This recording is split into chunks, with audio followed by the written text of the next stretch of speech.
in Emporium in the Philippines. I want to say magandang umaga ho sa inyong lahat. And for the people in the US watching this live at the Emporium, good evening, everybody. Thank you for taking the time to at least check it out. Check us out. Emporium is a unique US base, the first of its kind. Okay, the first of its kind. It's a Philippine-made and inspired product showroom and global business center. And its purpose is to create awareness as well as sales opportunities for Philippine-made products, services, and investments in the US market. And well, Emporium is actually a physical place. Like I said, that's where I'm at right now. It's located at 3250 Wilshire Boulevard, number 602 in Los Angeles, California. So if you want to come and visit, please do so. We welcome you. Just go ahead and let us know when you're coming. Thank you. But what the Live Emporium is, this is one of the tools that we use to create the awareness, the sales opportunities by people watching, and hopefully organically, or what we're doing on social media is reaching other people. And I think it is. At the end of the day, what we want is that awareness creation. Okay, so that's what Live at the Emporium is. And today it is packed full of amazing stuff.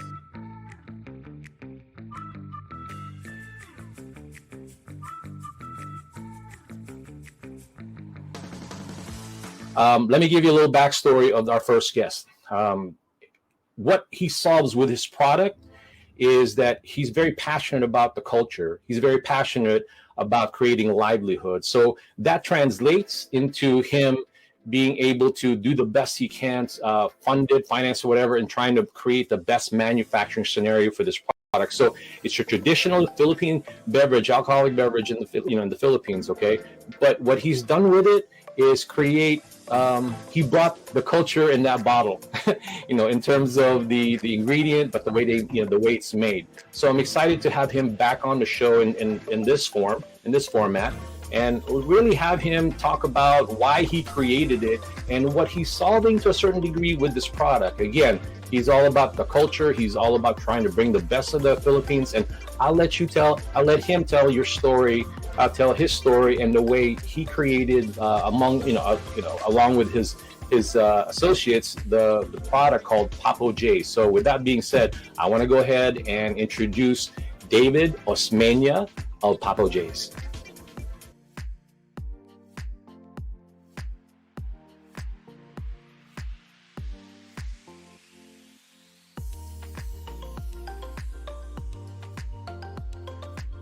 So Dave is going to demonstrate some of the concoctions that he's made, different recipes, I should say concoctions, but the recipes with the Papo Js is lumbanog, made of coconut nectar, right? So while he's trying to figure that out, the smoothness of the drink is what really, it makes me excited about his product. I mean, there's been products before.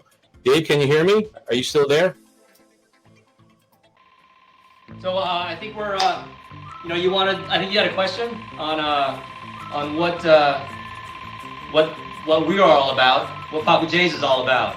I don't know if folks know. I'm sure in the Philippines everybody knows what lumbanog is.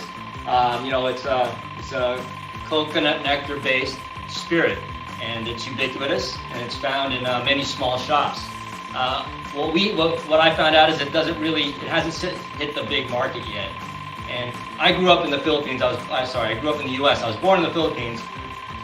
I came over when I was very young, but I had sort of this little bit of memory of what lumbanog was, and it stuck with me for a long time. And when my buddies and I, my couple of Filipino friends that were here with me in the U.S., wanted to start a business that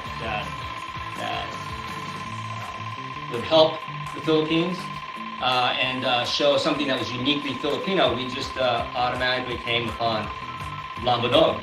It's something that can only be found in the Philippines. So we would get anyone who was coming to visit us, or anyone who was going to visit the Philippines, to bring a bottle of lumbanog back to us, and we kept trying them out and playing with them, and we finally found a terrific manufacturer that made a super healthy, or not healthy, super consistent product, and we use them to make our Papo Js lumbanog. We ran through a lot of difficulties in bringing it in, mainly because no one in the U.S. knew what it was, and then trying to get the government entities that regulate alcohol to understand what we were doing. We had to jump through a lot of hoops. So we had to, we came up with our own little label, U.S.-centric label, but something still uniquely Filipino. I know in the Philippines they have so many flavors, and it's really fun to go there and try all the different flavors. But as we introduce it to the U.S., we're bringing in just the unadulterated, the unadulterated Papo Js. It's the 80 proof clear that comes right out of the still. I mean, it's from the trees to the fermentation and right to the still, and 7 days later it's in a bottle and on the way to the U.S. It's been fun to bring it to bars and other folks, mixologists and people who are into making alcohol, or making cocktails, I should say, and let them experiment with the different flavors they like. And what we've come across is calamansi. I'm gonna step out for a second and get my calamansi juice. I'll be right back. So, what I've done is I've got some calamansi juice here, and that's been something also that's very Filipino that we've been championing along with some other folks to the U.S. because it's something a flavor that very few people have heard of, and it is making a big hit with people who try it. I mean, it is a unique flavor, still super refreshing, but still somewhat familiar, but also very new. Anyway, so did you have a question, Ferdinand? I know we're still running into that feedback. I'm not sure why. You can just go ahead and do your demo of the product, and then continue to talk about the price. And when you're ready to go ahead and talk about the pricing and what's available, just let me know. Sure. Well, what I'll do is I'll just sort of show a couple of quick drinks. What I'm trying to do is also, there's a lot of mixologists out there and people who do some really fun cocktails, but in reality, a simple party is the best party, and we are doing very simple drinks with it, and so are simple drinks to make with a lot of complex flavors. We definitely have been using a lot of calamansi, and I think you can try this out. So what we've been doing, simple glass, and always a lot of ice.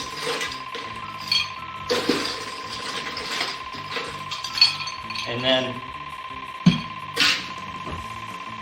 a little quick shot of Papo Js. I always try to, one of the things I try to do is always put on a pour, so it makes things a lot more simple when we're making drinks. And I use a jigger. These are my two fancy bartender things that we have. You can always just use a little cup or just eyeball it, which is really the best way to do it. But we try to do, when we're showing it, show a 1 ounce pour of alcohol, do a cup right there, and then a little simple drink.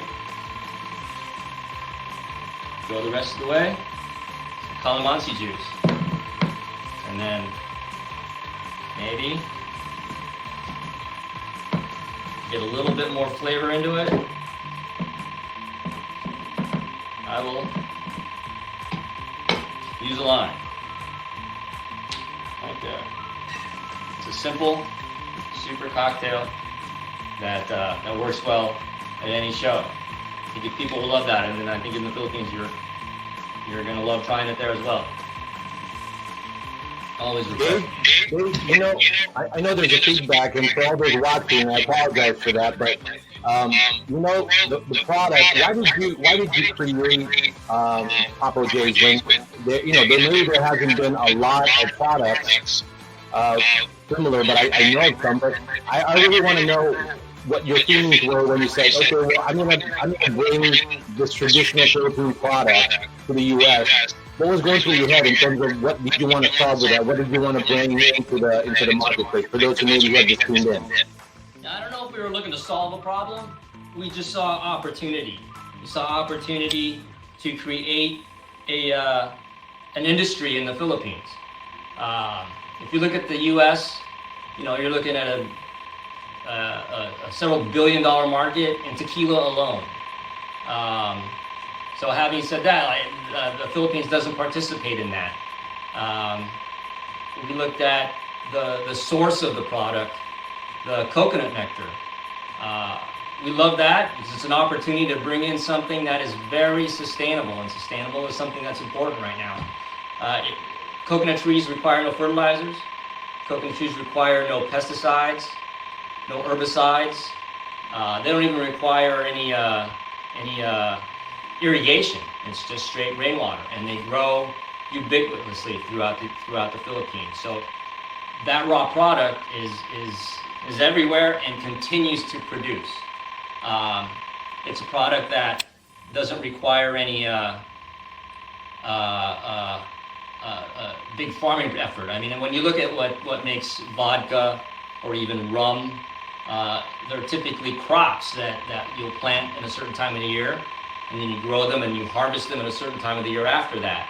And if something happens along that way, you will lose that entire harvest. You don't really get that with coconuts because they just keep producing. So that's one thing we loved about that. And then we noticed that the coconut industry in the Philippines, there's a number of small to medium-sized farms. So it's Dave, right there. I want to interrupt you really quick. Go back the way you described the product, because obviously, for those people who have never heard or who tasted lambanoges, they know it. They just have to realize that you brought the manufacturing of it to another level in terms of the quality, right?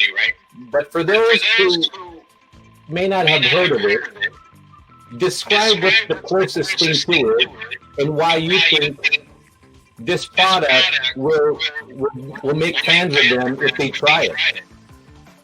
So if you've tried different spirits like rum or tequila or vodka, and mainly like the clearer types, you find that there's quite a bite. I call it muscular. It's just a flavor that kind of punches you. What we found with lambanog, when done right, we do it like a one-time distilled to an 80 proof. So what happens is you get that sort of sweetness from the coconut nectar. So if you look at what happens in the manufacturing process, right? People go and they collect the nectar from the coconut trees. These brave people climb to the tops of these 40-foot coconut trees and collect the nectar. And then they get that nectar and they set it aside for a couple of days. And in that couple of days, the alcohol is created. And if you drink that, that's tubak. It's sort of what people call coconut wine. Maybe it's 10, 15, 20% alcohol in that. So it's more of a wine type spirit or a wine type drink. When it comes off the tree, it's very sweet. Right off the tree, I would say it's a children's drink. It's very sweet and tasty. Make it cold, drink it up, and it's amazing. And then some people will let it sit for a little bit, and you get the manufacturing of alcohol. And it's done that happens naturally. There's no big cooking process like you get with a lot of different spirits. Dave, with that being said, okay, now that we've set up the product and you've been doing relatively well with the distribution of it, let's talk to the people right now who might want to try it as a consumer, but for those who may be watching that know or are a buyer of beverages, for a company like Liquorama or Trader Joe's or any of the, not Trader Joe's, but companies that are like that, wine cellar. Tell us about where they can buy this now. And I'm very proud of you by the fact that you've gotten to that point where you have a lot of distribution now.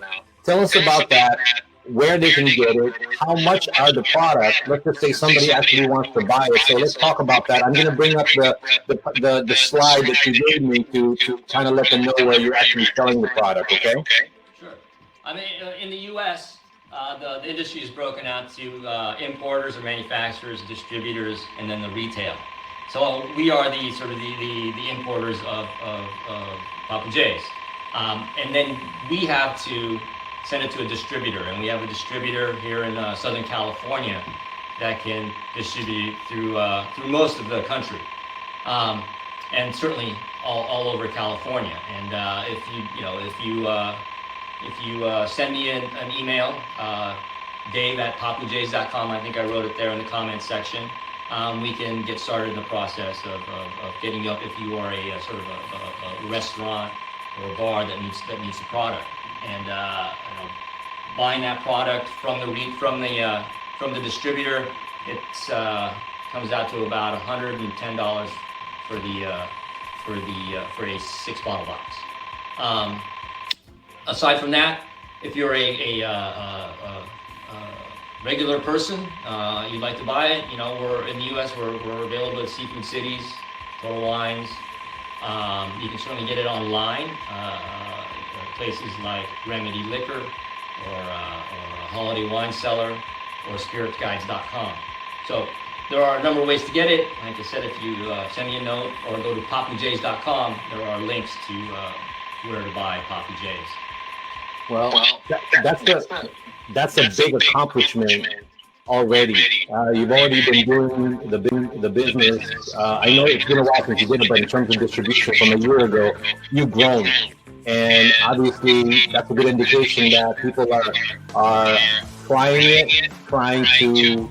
to experience the Filipino culture and elevate it, but at the same time, what I'm trying to say is the people who are familiar with Lambanog, you're getting a taste of the quality of Papo Js, and I'm happy for you about that. And then hopefully with Emporium, we continue to help you create more opportunities with this, different distribution channels, because this is also a message to a lot of Philippine manufacturers of alcoholic beverages that there's the market, there's the demand, but it's not easy. They have grown organically in a lot of ways. It wasn't easy, but that's what I'm saying. It just takes a lot of persistence to get this product out. If your product is of quality, like Dave, and you price it right, there's no reason why the U.S. market wouldn't be ready for what you're promoting here. So, Dave, with that being said, is there anything else that you want to add on to anybody out there who's a buyer, a consumer, however you want to end your segment? Yeah, I would say again, like the flavors of Lambanog is something a little bit lighter than you would get in a rum or a vodka or a tequila. It's definitely a very friendly drinking spirit. It's even, the best way to do it, in my opinion, is in a small cup, straight out of the bottle at room temperature. And I don't think you can really get that in a lot of clear spirits, other than Lambanog. Papo Js, I would say, is very consistent in that. We take pride in the consistency of our product. I love it. Like I said, you've grown, and I want to continue to encourage a lot of Philippine manufacturers. But for what you've done, more power to you. The more, hopefully, you continue to get more distribution. And everybody, just visit PapoJs.com if you want to get more information about this amazing drink. Fans of what he said, rum and vodka, somewhere in that category. If you like all of that, you're going to be in for it's change, but it's going to be good change in terms of a different taste, but with the same sort of quality that you get from really good alcoholic beverages. So, with that being said, Dave, thank you so much. I do appreciate it. Hopefully, we continue to go back and attend the events at Emporium and continue to help you create more awareness for Papo Js. And again, say hello to Michael for me. I know I haven't seen him in a while. And hopefully you come back, okay? We certainly talk about you often, and we appreciate what you're doing with the Philippine products.